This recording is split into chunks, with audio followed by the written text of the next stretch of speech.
First, loosen the quick release lever. Slide the seat post into the seat tube. Retighten the quick release lever. Take the front wheel and fork assembly and slide it into the mainframe. Insert the handlebars into the fork.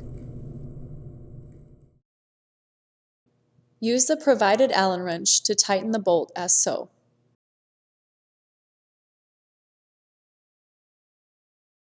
As you tighten, you should see the parts compress.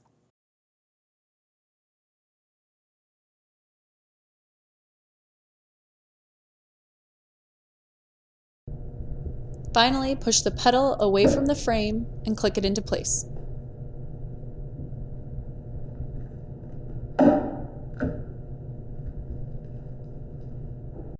Once you have established all parts are secure, your bike is ready to roll.